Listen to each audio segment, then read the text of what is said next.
रहीम अस्सलाम वालेकुम viewers, welcome to my channel.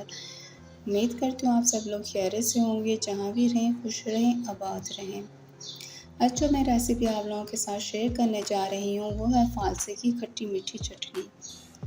Specially उन लेडीज़ के लिए ये बहुत ज़्यादा फ़ायदेमंद है जो लेडीज़ प्रेग्नेंट होती हैं। प्रेगनेंसी में अक्सर लेडीज़ को मतली और वॉमिटिंग वगैरह की शिकायत रहती है।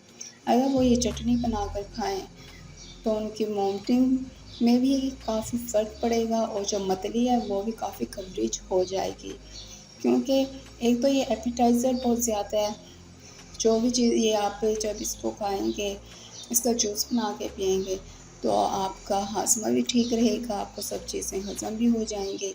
और दूसरी ये अपनी ग़िज़ायत के लिहाज से बहुत ज़्यादा फ़ायदेमंद है।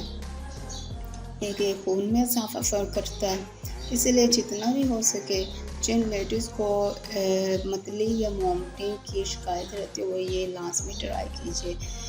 इंशाअल्लाह ताला से बहुत ज़्यादा फ़ायदेमंद है। आए हम अपनी रेसिपी को स्टार्ट करते हैं। ये कोई भी खा सकते हैं, छोटे बच्चे बड़े हर कोई ट्राई कर सकता है। यहाँ पे मैंने एक जूसर मशीन का जग लिया है। ये मैंने 5 टेबल स्पून ली है चीनी। तो ये हाफ़ केजी के करीब है मेरे पास फालसा।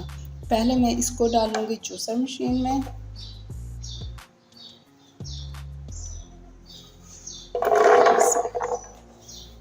फालसे को आप अच्छी तरह से वॉश कर लीजिएगा 5 से 6 बार पानी में, ताकि जितनी भी इसके ऊपर डस्ट वगैरह लगी हुई है वो रिमूव हो जाए। यहाँ पे 1 टेबल स्पून मेरे पास ब्लैक सॉल्ट है और ये जो चीनी है ये ऐड करने लगी हूँ। इनको हमने बीट कर लेना है। इसको मैंने बीट कर रही हूँ और ये इस फॉर्म में आ चुकी है। इसको मैं ट्रांसफ़र करने लगी हूँ एक बाउल में।